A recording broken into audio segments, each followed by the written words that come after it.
우리 앞뒤 좌우로 인사하시겠습니다. 고난 주간에 많이 힘드시죠? 앞뒤 좌우로 인사하면 좋겠습니다.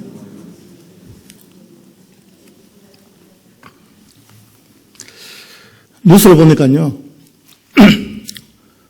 산불이 하루에 34건, 어떤 때는 11건 이렇게 일어났더라고요.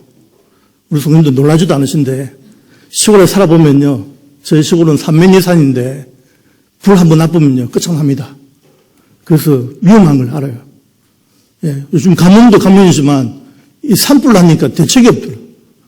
밤에도 불이 타고요, 끄지도 못하고 헬기도 떠도 못하고 그러는데 하나님이 비를 주시니까 오늘 비가 오니까 가뭄도 좀 해결된 것 같고 이 산불도 좀 잡은 거 아닌가 생각하는데 얼마나 감사한지 모릅니다. 제가 비 오고 감사한 적은 없는 것 같아요. 저 비를 싫어하거든요. 근데 비가 와서 너무 감사하고, 또 이제 우리 성도님들 예배드리기 참 쉽지 않은데 이렇게 나와서 고난주간을 맞아서 또 새벽마다 기도하는 거 모습 보니까요, 우리 교회는 희망이 있다. 기도를 나오라 소리 안 하셨는데도 많이 나오셔서 기도하시니까요, 지금은 기도할 때이고 구원의 때이고 은혜의 때인 것 같습니다.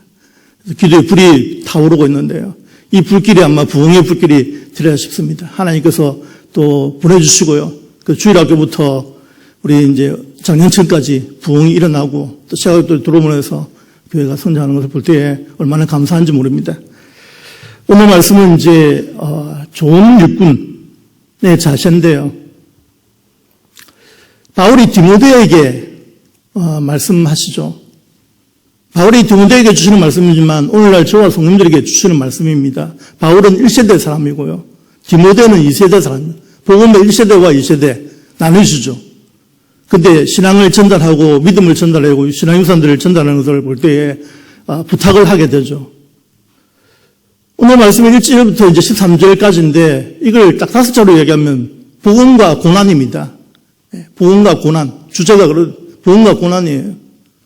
그래서 복음을 위해서 고난을 받으라라고 그렇게 얘기하면서 우리가 힘들게 어렵게 살아가면서 복음을 전해야 되잖아요. 그렇죠? 핍박이 와도 박해가 와도 복음을 전해야 되고 또 복음을 위해서 우리가 살아야 되는데 바울은 디모데에게 영적인 아들, 사랑하는 아들아, 내 아들아 이런 표현들을 많이 쓰는데요, 이제 아들에게 주신 그런 영적인 아들에게 주는 말씀이 복음과 함께 고난을 받으라라고 말씀하면서 디모데후서 2장 1절에서 7절 말씀은 바울은 디모데에게 사역에 헌신할 것을 권면하고 있고요.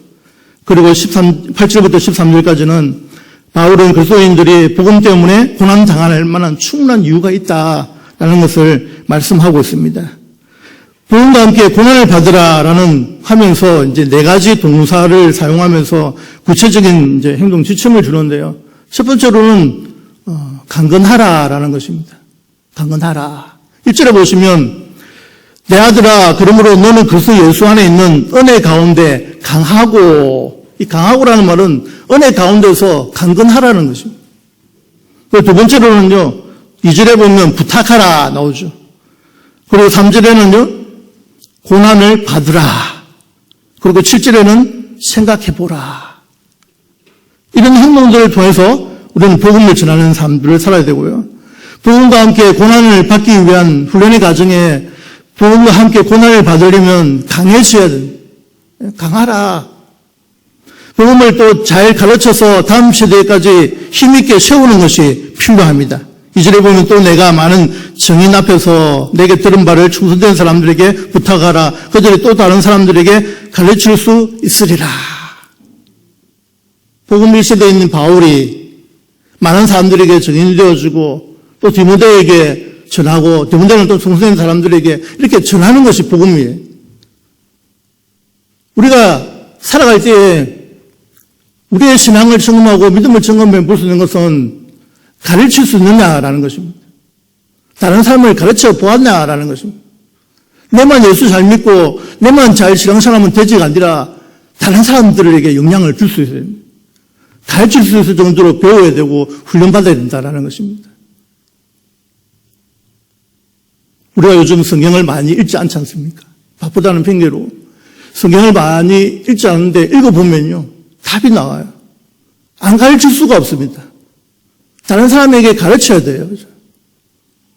자기 자녀들에게 가르치든지, 안 그러면 다른 사람의 아이들을 가르치든지, 안 그러면 초등학생, 중학생, 고등학생, 주변에 많은 자녀들, 손자, 손녀까지 있지 않습니까? 그들에게 말씀을 가르쳐 주는 것이, 복음을 전해주는 것이 중요하다라는 것입니다. 우리가 복음을 위하고 복음에 합당한 삶을 살아내기 위해서는 우리 자신이 먼저 강해져야 됩니다. 내가 강건해야 되는 것입니다. 강건하는 것은 육신으로도 건강해야 되지만 영적으로도 건강하셔야 됩니다. 말씀을 통해서 영적인 건강이 있으셔야 된다는 거죠. 사도 바울은 디모데에게 강하라고 요청합니다. 디모데가 강함을 가져야 할 방법은 은혜 가운데서입니다. 예수 그리스도 안에 있는 은혜 가운데서 강하고,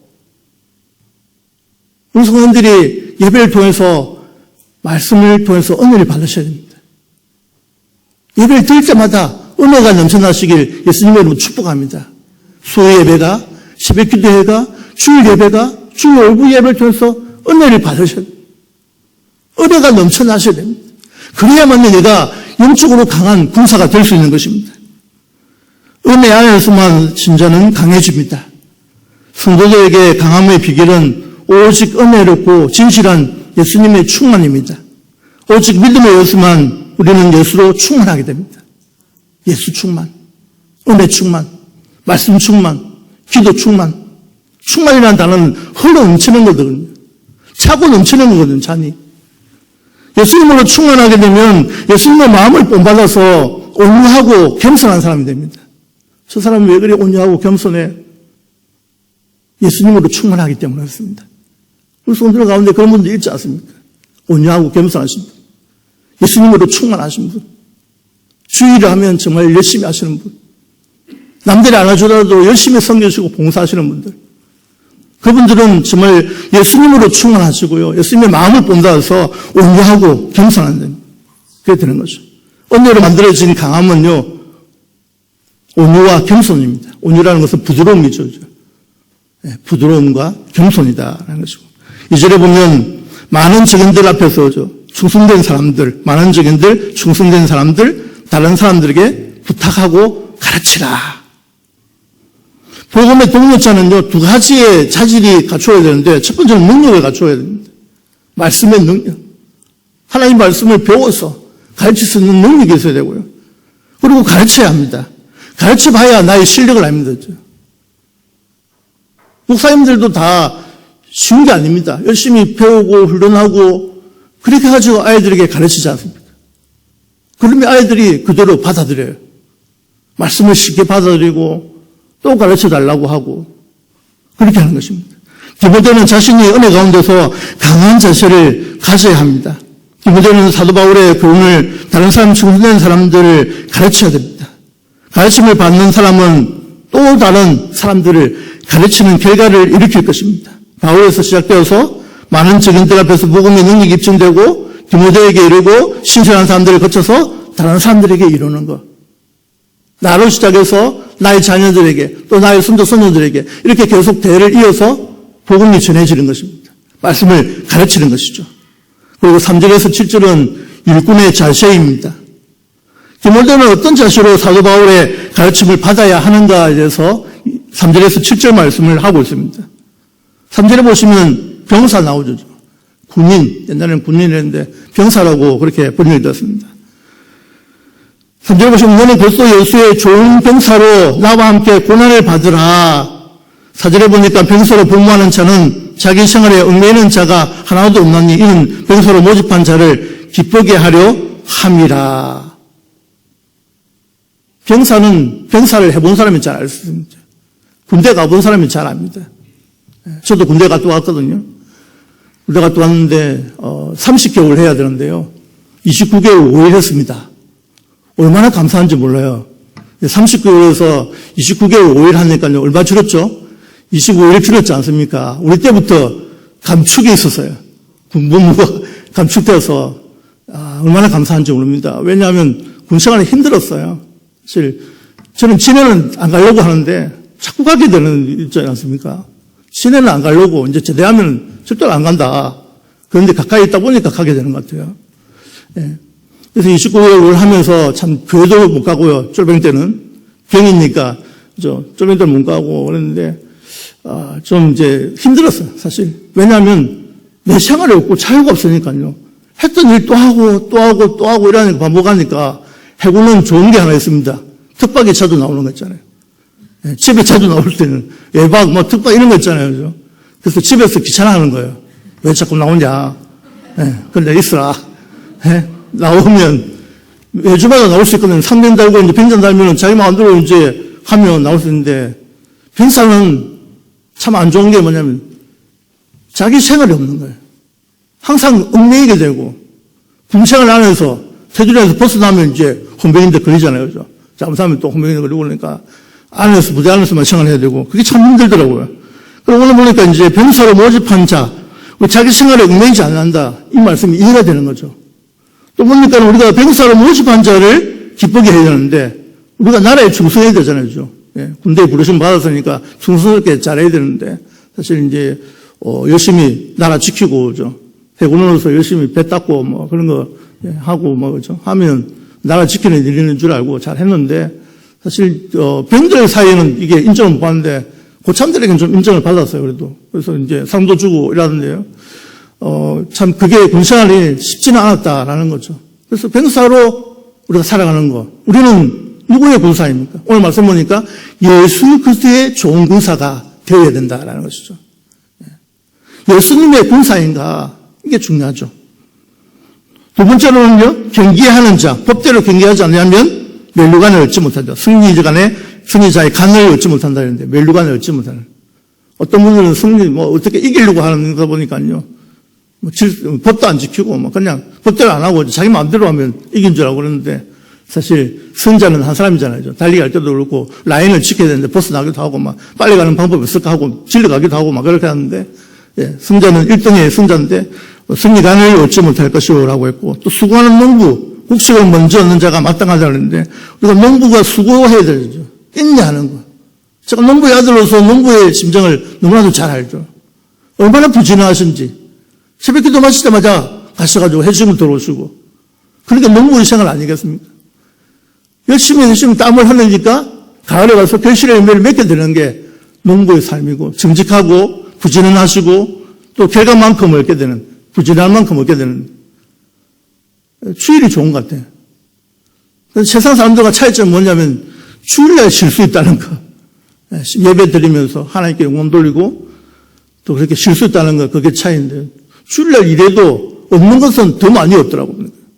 혹시 같은 경우도 보면 주일에 열심히 일하는 사람들 있잖아요. 세상 사람들은 토요일부터 토요일도 일하고 주일도 일하잖아요. 그죠? 우리는 이제 주일은 예배 드리고 토요일 저녁부터 주일을 준비하고 이렇게 식으로 그래 하거든요. 그런데 결과를 보면 가을에 가서 결과를 보면요. 얻는 것은 더 많이 얻게 되더라고요. 조금 더 많이 얻겠죠. 많이 하니까. 그래서 쉬고 예배 드리고 하나님께 영광 돌리니까 그런 복을 주시는 것 같아요. 우리는 그리스도의 군사로서 정말 일꾼의 자세는 병사와 같아야 되고 경기자와 같아야 되고 농부와 같아야 된다. 정말 우리가 예수 그리스도의 군사로서 좋은 군사가 되기 위해서는 본받을 점들이 있는 거예요. 병사에게도 본받을 점이 있고 자기 생활에 사생활에 얽매이지 않냐고 그러죠. 또 모집한 자, 그 기뻐시게 하는 거, 군대에 부르시면 충성하는 것 같이 우리는 하나님께서 우리를 하나님의 자녀로 삼아주셨고 또 예수 그리스도를 군사로 부르셨으니까 하나님을 기뻐시게 할 것이 무엇인지를 놓고 그렇게 사명을 감당하면 되는 것이죠. 병사는 자기 생활에 얽매이지 않고 또 사생활에 얽매여 있는 사람 보면요. 걱정거리가 너무 많습니다. 그 고난을 이겨내기가 쉽지 않죠. 보험과 함께 고난을 받으라 라고 했는데 사생활에 얽매이면요. 이런 걱정 저런 걱정 하다 보니까요. 걱정 속에서 사는 것 같아요. 모든 것을 주님께 맡기시기 바랍니다. 병사를 모집한 자를 기쁘게 하는 게 그게 목적이에요. 병사의 목적인데 병사를 모집한 자를 기쁘게 하기 위해서는 자신의 고난을 감내해야 되고요. 또 경기자는 보면 법대로 경기할 때 멸류관을 얻게 되고요. 농부는 수고할 때 피땀을 흘리는 수고를 하지 않고는 결실에 참여할 수 없다는 것을 깨닫게 되는 것이죠. 병사에게는 사생활을 포기하게 하며 경기자에게는 법을 준수하게 되고 농부에게는 수고가 필요한데 사도 바울은 디모데가 이런 교훈을 흘려버리지 않기를 바라면서 주께서 이런 교훈을 깨닫게 하는 총명을 디모데에게 주시기를 원했다라는 것이죠. 저와 성도님들도 이런 사명을 우리가 감당해야 되고요. 고린도교회에 보낸 편지에 보면 경주하는 자의 특징이 세 가지가 있습니다. 한 사람만이 상을 받는다는 점을 지적하고요. 그리고 올바른 방향으로 집중해야 되고, 그리고 중요한 경기의 규정은 도중에 낙심하며 포기하면 안 된다는 사실입니다. 끝까지 완주한 자에게는 생명의 멸류관을 주어진다라는 것입니다. 우리 8절 말씀 우리 다 같이 한번 읽겠습니다. 시작.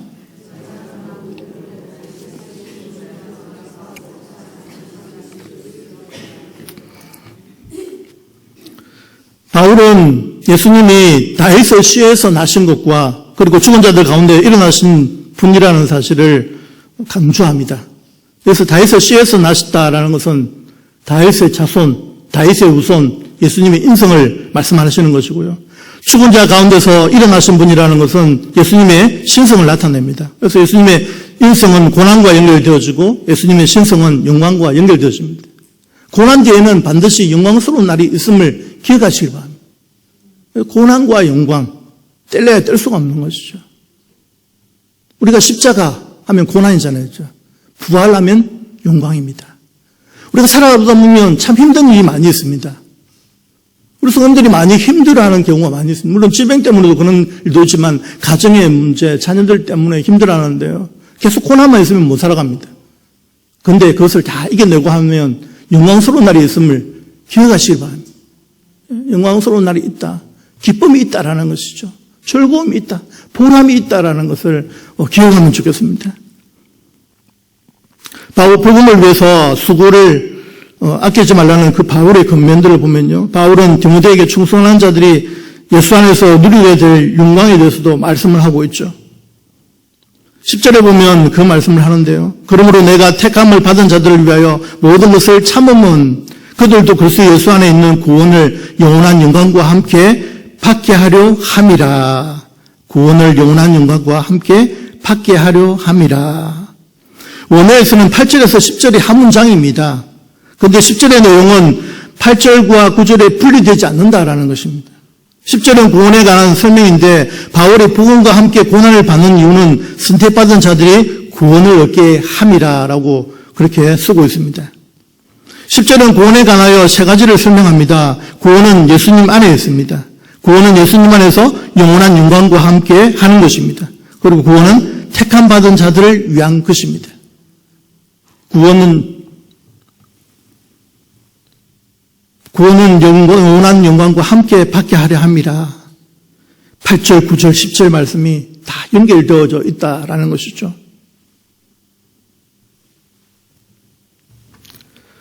우리는 예수 그리스도 안에서 살아가면서 하나님의 자녀로 또 하나님의 택하심을 받은 자녀로 그렇게 살아갑니다. 우리가 하나님의 영광을 위해서 산다고 하지만 그렇게 살지 못할 때가 많지 않습니까? 하나님의 영광을 위해서 살아야 됩니다. 불구하고 내 욕심대로 내 마음대로 살 때가 많았지 않았습니까? 그런데 우리의 최종의 목적은 하나님의 영광을 위해서 구원을 이루고 가는 것이 중요하죠. 두렵고 떨리는 마음으로 우리가 구원을 이루고 가야 되는데요. 주님 앞에 서는 그날까지 그 일들을 해야 되는 것이죠. 고난 뒤에는 영광스러움이 있음을 우리는 기억해야 될 것입니다. 11절에서 13절 말씀은 미쁘다라는 말, 신실하다 이런 말 뜻인데요. 11절에 보시면 미쁘다 이 말이요. 우리가 주와 함께 죽었으면 또한 함께 살 것이요 라고 했습니다. 우리가 주와 함께 죽어야 되는데 내가 사는 거예요.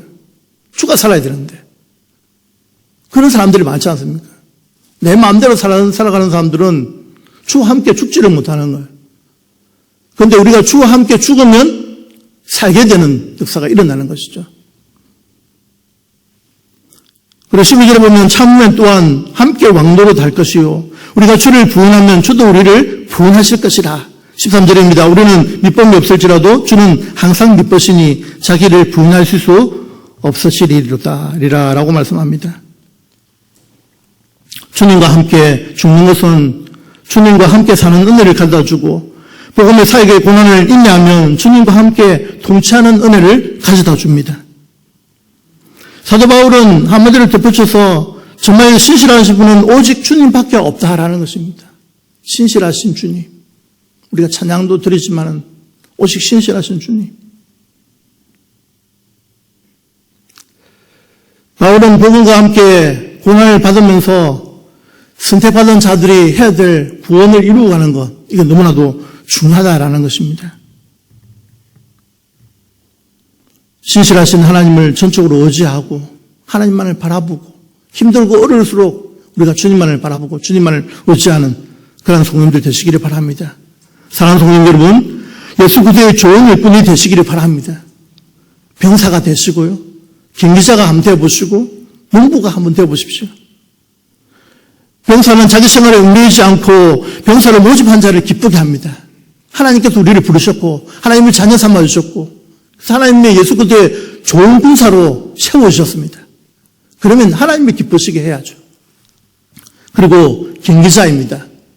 주님 앞에 서는 그날까지 우리가 경기해야 됩니다. 법대로 하시길 바랍니다. 하나님 말씀대로 사십시오. 하나님만을 전적으로 의지하십시오. 그리고 농부의 심정을 가져보시기 바랍니다. 수고하는 농부입니다. 땀을 흘리는 농부입니다. 그래서 열매를 맺게 되는 것. 우리가 고난 가운데 있지만, 힘든 가운데 있지만, 그래도 마지막은 영광스럽게 될 것입니다. 하나님께서 모든 것을 회복시켜 주실 것입니다. 복음을 위해 수고하는 사람에게는 예수님 안에서 누리게 되는 영광이 있음을 기억하시기 바랍니다. 영광스러운 날이 있음을 기억하시기 바랍니다. 내가 예수 믿기를 잘했다. 내가 예수 안 믿었으면 어떻게 됐을까? 하나님의 백성, 하나님의 자녀로 살아가는 것이 항상 기쁘고 즐거워야 됩니다. 많은 세상 사람들과 비교의식 가지지 마십시오. 비교하지 마십시오. 이 세상에 가장 큰 복인 예수님 복을 내가 받았으니, 예수 믿는 복을 받았으니까 정말 하나님을 기쁘게 하고 하나님께 영광 돌리는 삶만 살아가면 되는 거예요. 기쁘고 즐겁게 이 세상을 살아내면 되는 것입니다. 고난주간에 우리가 기도하면서 예수님이 우리의 죄를 위해서 십자가 목에 죽으신 그 사건, 예수님이 이 땅에 오신 목적, 예수님이 행하신 일들을 우리가 보면서 정말 내가 하나님의 자녀로 살아가는 것이 얼마나 감사한지 모르겠다. 그런 고백이 있으시길 바라고, 고난 뒤에는 부활의 영광이 있으심을 믿으시고 하나님과 영광 돌리는 그런 삶들을 살아가는 성도님들 되시기를 바랍니다. 예수 그리스도의 좋은 일꾼으로 복음을 위해서 끝까지 수고하는 저와 성도님들 되시기를 예수님의 이름으로 축복합니다.